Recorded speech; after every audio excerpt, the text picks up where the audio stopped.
نحمده ونصلي على رسوله الكريم أما بعد فقد قال الله تبارك وتعالى في القرآن المجيد والفرقان الحميد فأعوذ بالله من الشيطان الرجيم بسم الله الرحمن الرحيم إن في خلق السماوات والأرض واختلاف الليل والنهار لآيات لأولي الألباب الذين يذكرون الله قياما وقعودا وعلى جنوبهم ويتفكرون في خلق السماوات والأرض ربنا ما خلقت هذا باطلا سبحانك فقنا عذاب النار صدق اللہ العظیم۔ محترم بزرگوں، عزیز بھائیوں، یہ جو قرآن پاک کا چھوٹا سا حصہ تلاوت کیا گیا، یہ رکوع کا آخر تک اس میں بڑی زبردست باتیں ارشاد فرمائی گئی ہیں۔ اللہ کا کلام تو سارا ہی قیمتی ہے، اور یہ پہلی آیت ہے۔ ان آیتوں کی اہمیت اس سے سمجھیے، حضرت ابن عباس رضی اللہ تعالیٰ عنہ ایک صحابی ہیں، اور حضور پاک صلی اللہ علیہ وسلم کے چچزاد بھائی ہیں، آپ سے چھوٹے تھے، آپ ان سے بڑی محبت فرماتے تھے۔ ابن عباس رضی اللہ تعالیٰ عنہ ان میں بچپن ہی سے یہ بہت شوق تھا کہ حضور پاک صلی اللہ علیہ وسلم کی سنتوں کی اتباع کروں۔ یہ بہت چھوٹے تھے۔ ایک دن ان کے ذہن میں یہ بات آئی کہ میں حضرت نبی اکرم صلی اللہ علیہ وسلم کی رات کی عبادت دیکھوں۔ تو حضرت میمونہ رضی اللہ تعالی عنہ جو ازواج مطہرات میں سے ہیں، ان کی خالہ ہوتی ہیں، اپنے خالہ کے گھر آئے۔ آج بھی جو ہے خالہ کے گھر کو اپنا گھر سمجھتے ہیں، خالہ کی جو محبت ہے وہ ماں سے ملتی جلتی ہوتی ہے۔ چنانچہ اپنے خالہ کے یہاں آ گئے، اس میں کوئی تکلف بھی نہیں تھا، اب وہیں سونا تھا، وہیں رہنا تھا۔ بخاری شریف میں اس کا واقعہ ہے کہ جب عشاء کے بعد کا وقت، جب آرام کا وقت ہوا تو حضرت نبی اکرم صلی اللہ علیہ وسلم نے آرام فرمایا، گدے کو تکیہ بنایا، اور اس کا جو بڑا حصہ تھا اس پر تو آپ لیٹ گئے، میمونہ رضی اللہ تعالیٰ لیٹ گئی، جو آڑھا حصہ تھا اس پر سر رکھ کے یہ سو گئے۔ اور یہ سوئے ہوئے کچھ نہیں، ان کا مقصد تھا کہ حضرت نبی اکرم صلی اللہ علیہ وسلم رات کس طرح گزارتے ہیں، کیا عمل کرتے ہیں، کیسے تہجد پڑھتے ہیں، میں وہ دیکھوں تاکہ میری زندگی میں وہ عمل آئے۔ تو یہ کہتے ہیں کہ حضرت نبی اکرم صلی اللہ علیہ وسلم رات کے حصے میں اٹھے۔ اب شاید آدھی رات سے کچھ پہلے اٹھے یا آدھی رات سے کچھ بعد اٹھے، کیونکہ اس وقت گھڑیاں تو تھی نہیں۔ رات میں آپ اٹھے، اٹھنے کے بعد میں آپ نے وضو فرمایا، مشکل کا لٹکا ہوا تو اسے وضو فرمایا، اور وضو فرمانے کے بعد میں حضور پاک صلی اللہ علیہ وسلم نے پھر نماز پڑھی، تہجد کی نماز پڑھی آپ نے۔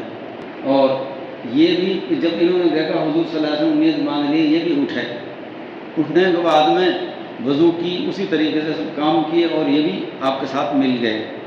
قاعدہ یہ ہے کہ جو مقتدی ہے یہ حضور صلی اللہ علیہ وسلم کے بائیں جانب ملے، تو قاعدہ یہ ہے کہ مقتدی کو دائیں جانب ملنا چاہیے۔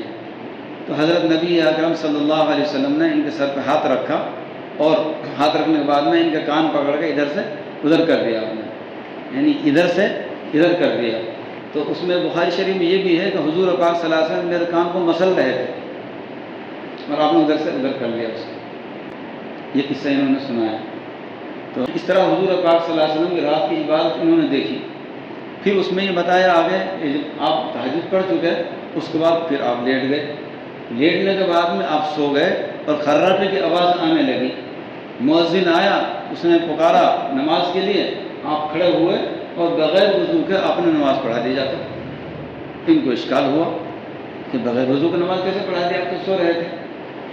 تو پھر ان کو بتایا گیا حضرت نبی اکرم صلی اللہ علیہ وسلم کا ارشاد تنام عینایا ولا ینام قلبی، فرمایا کہ میری آنکھیں سوتی ہیں، دل نہیں سوتا، اس لیے نبی اگر سو جائے تو اس کا وضو نہیں ٹوٹتا، ہمارا ٹوٹ جاتا ہے۔ تو اشکال دور کیا۔ اصل بات مجھے اس میں سے یہ عرض کرنی تھی کہ یہ فرما رہے ہیں کہ جب حضرت نبی اکرم صلی اللہ علیہ وسلم سو کر اٹھے تہجد کے لیے تو اٹھنے سے پہلے آپ نے آنکھوں کو ملا اور اپنی نیند کو آپ اتار رہے تھے اور آپ نے 10 آیتیں پڑھی۔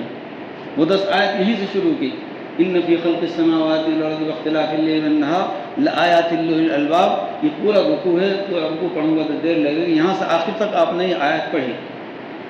ان آیتوں میں کیا بتایا گیا ہے پورا مضمون تو ابھی نہیں بیان کیا جا سکتا، لیکن اس کا تھوڑا سا حصہ شروع کی آیت کو بیان کیا جا سکتا ہے۔ تو حضور پاک صلی اللہ علیہ وسلم جب تہجد کے لیے اٹھتے تھے تو ان 10 آیات کو پڑھتے تھے۔ اس میں کیا بتایا؟ اس میں اللہ تبارک و تعالیٰ نے یہ بتایا کہ عقل مند لوگ کون ہیں؟ عقل مند لوگ وہ ہیں جو اللہ کے ذکر میں لگے رہتے ہیں۔ عقل مند لوگ وہ ہیں جو اللہ کے ذکر کا اہتمام کرتے ہیں۔ اور اللہ کا ذکر کیسا ہوتا ہے؟ ہم تو سوچتے ہیں تصویر لے کے مسجد میں بیٹھے تب ذکر ہوگا، اللہ نے کھلی اجازت دی ہے۔ اللہ تعالیٰ فرما رہا ہے تم اللہ کا ذکر چلتے پھرتے بھی کر سکتے ہو، لیٹ کے بھی کر سکتے ہو، کروٹ پر بھی کر سکتے ہو، بیٹھ کے بھی کر سکتے ہو۔ اللہ کا ذکر ہر حال میں ہے۔ ذکر اتنی عام چیز ہے، جب چاہے آدمی جو ہے اللہ کو یاد کر سکتا ہے۔ اور اللہ کے نام کی کیسی برکت ہے۔ حدیث شریف میں ابھی ابن ماجہ میں کل پرسوں میں حدیث پڑھا رہا تھا، اس میں یہ حدیث آئی، حضرت نبی اکرم صلی اللہ علیہ وسلم نے ارشاد فرمایا آدمی جب اللہ کا ذکر کرتا ہے، الحمدللہ کہتا ہے تو الحمدللہ تملأ المیزان، ثواب سے اللہ پوری ترازو کو بھر دیتا ہے۔ تو سبحان اللہ، اللہ اکبر جب آدمی کہتا ہے، یہ دونوں کلمے یہ زمین آسمان کو بھر دیتے ہیں، یعنی ثواب سے زمین و آسمان پر ہو جاتا ہے، اتنا ثواب ملتا ہے ان کلمات کا۔ تو الحمدللہ ہم پڑھیں گے، سبحان اللہ ہم پڑھیں گے، اللہ اکبر ہم پڑھیں گے، اس کا کتنا ثواب۔ اس لیے ہم ذکر کا اہتمام کریں۔ ذکر کے لیے نہ باوضو رہنا ضروری ہے، ذکر کے لیے حد تو یہ ہے آدمی ناپاکی کی حالت میں جب بھی اللہ کا ذکر کر سکتا ہے۔ ناپاکی کی حالت میں صرف قرآن کی تلاوت نہیں ہے، اس کے علاوہ اللہ کا ذکر ہم کر سکتے ہیں، اللہ اللہ کر سکتے ہیں، الحمدللہ پڑھ سکتے ہیں، سبحان اللہ پڑھ سکتے ہیں۔ مستورات اپنے پیریڈ میں اس میں اللہ کا ذکر کر سکتی ہیں۔ کئی مستورات کی عادت ہوتی ہے اللہ کا ذکر تسبیح کی، وہ تسبیح پڑھیں۔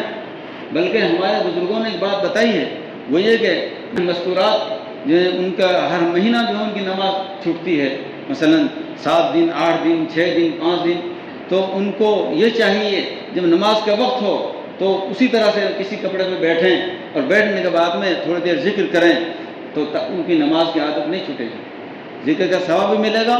اور جب پاک ہونے کے بعد میں جب وہ نماز پڑھنا چاہیں گے تو ان کی تو عادت جو بالکل ماشاءاللہ ذکر کی ہو گئی۔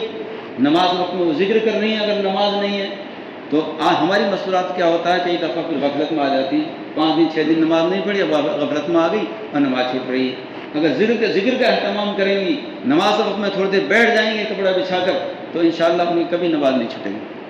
تو خیر میں نے وقت دیکھا بھی نہیں، شاید زیادہ وقت ہو گیا ہے، اور بس اسی پر بات ختم کر رہا ہوں کہ ان آیات کو کاش ہم بھی تلاوت کریں، جن کو یاد ہیں، یاد نہیں ہے تو ان کو یاد کریں۔ یہاں تو طلباء بیٹھے ہوئے ہیں، اساتذہ بیٹھے ہوئے ہیں، ہماری زندگی میں اس کا اہتمام آنا چاہیے۔ اور عقل مند لوگ وہ ہیں جو اللہ کا ذکر کرتے ہیں، اللہ کی یاد رکھتے ہیں۔ اللہ تعالیٰ نے فرمایا حدیث شریف میں، نبی اکرم صلی اللہ علیہ وسلم فرماتے ہیں کہ اللہ نے فرمایا تم میرا ذکر دنیا میں کرو گے، میں تمہارا ذکر اپنے فرشتوں کے درمیان کروں گا۔ تم مجھے یاد کرو گے، میں تمہیں یاد کروں گا۔ قرآن پاک میں بھی ہے یہ تو، فاذکرونی اذکرکم، تم میرا ذکر کرو گے، مجھے یاد کرو گے، میں تمہیں یاد کروں گا۔ میں سبحان اللہ پڑھ رہا ہوں، الحمدللہ پڑھ رہا ہوں، اللہ کو یاد کر رہا ہوں، اللہ مجھے یاد کر رہا ہے، میں اللہ کو یاد کر رہا ہوں، اللہ مجھے یاد کر رہا ہے۔ کوئی شخص ایسا خوش نصیب ہے جس کو اللہ یاد کر رہا ہے، اس سے قیمتی آدمی کون ہو سکتا ہے؟ اللہ تعالی ہم سب کو ذکر کا اہتمام کی توفیق عطا فرمائے۔ وآخر دعوانا الحمدللہ رب العالمین۔ اللهم صل على محمد وعلى ال محمد كما صليت على ابراهيم وعلى ال ابراهيم انك حميد مجيد. اللهم بارك على محمد وعلى ال محمد كما باركت على ابراهيم وعلى ال ابراهيم انك حميد مجيد.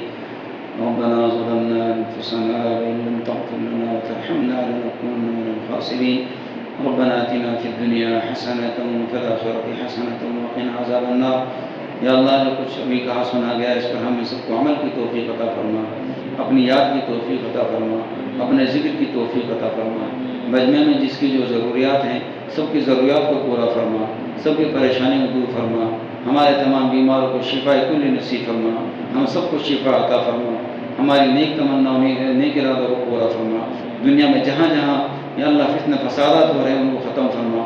مسلمانوں پر جہاں جہاں ظلم ہو رہا ہے اللہ مسلمانوں کو چھٹکارا نصیب فرما. غزہ فلسطین کے مسلمانوں کی حفاظت فرما، ہم سب کی حفاظت کے فیصلے فرما. ہمارے ملک کی حفاظت فرما یا اللہ، ہم سب کی حفاظت کے فیصلے فرما. ہماری مساجد کی مدارس کی حفاظت کے فیصلے فرما. مقابر کی خانقاہوں کی یا اللہ حفاظت کے فیصلے فرما. یا اللہ ہمارے جو تبلیغی کام کی یا اللہ حفاظت کے فیصلے فرما. ہمارے مراکز کی حفاظت کے فیصلے فرما. یا اللہ جو مانگا ہے وہ بھی عطا فرما، جو نماز سے بے مانگے عطا فرما.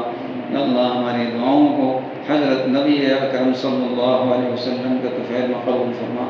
وصلی اللہ علیہ وعلی آلہ واصحابہ اجمعین برحمتک یا ارحم الراحمین.